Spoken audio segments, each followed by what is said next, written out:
Meta vient d'annoncer un changement majeur dans sa politique de modération des contenus. Bonjour à tous, ici Tazio pour Culture Internet. Aujourd'hui, je vous parle de la fin du programme Fact-Checking, une décision qui, bien qu'en apparence technique, soulève des enjeux énormes. Le programme de fact-checking de Meta avait été mis en place dans un contexte précis, celui de l'élection présidentielle de 2016, marqué par les interférences étrangères et une explosion de fausses informations en ligne. À travers des partenariats avec plus de 90 organisations certifiées, ce système visait à identifier, signaler et réduire la portée des contenus considérés comme de la désinformation. Mais aujourd'hui, Zuckerberg déclare que ce programme est devenu contre-productif, trop coûteux, trop complexe et surtout trop sujet à controverse.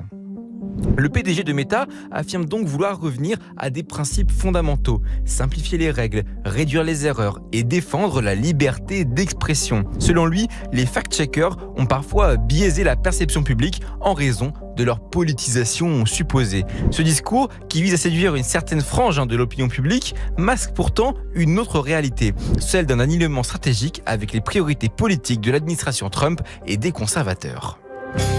Le contexte ne peut pas être ignoré. Depuis des années, les républicains accusent Meta et d'autres plateformes de partialité en faveur des progressistes. L'arrivée de Donald Trump à la présidence marque un grand changement. Meta a récemment nommé Joel Kaplan, un proche de Trump, à la tête de ses affaires publiques et a même financé l'inauguration présidentielle à hauteur d'1 million de dollars. L'objectif est clair, apaiser les relations avec un pouvoir qui n'a jamais caché sa défiance envers les grandes plateformes numériques.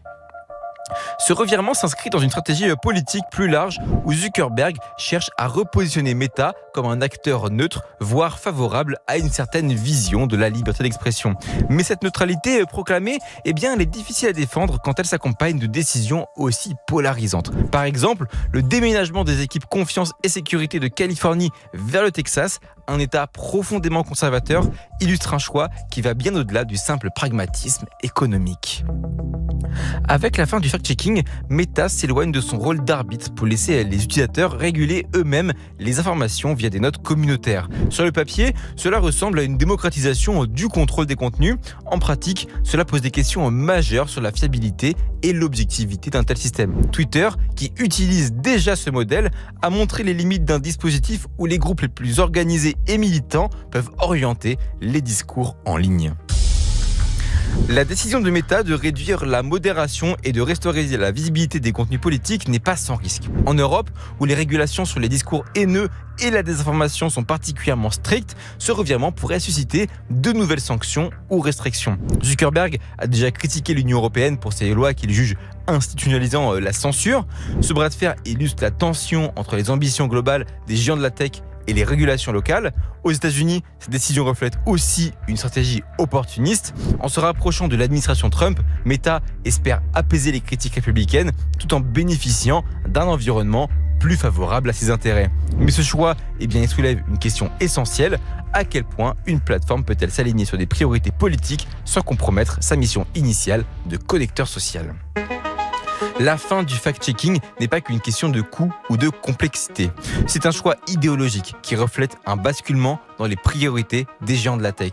Mais si la liberté d'expression est un principe fondamental, elle ne peut pas être une excuse pour ignorer la responsabilité de protéger les utilisateurs et la société.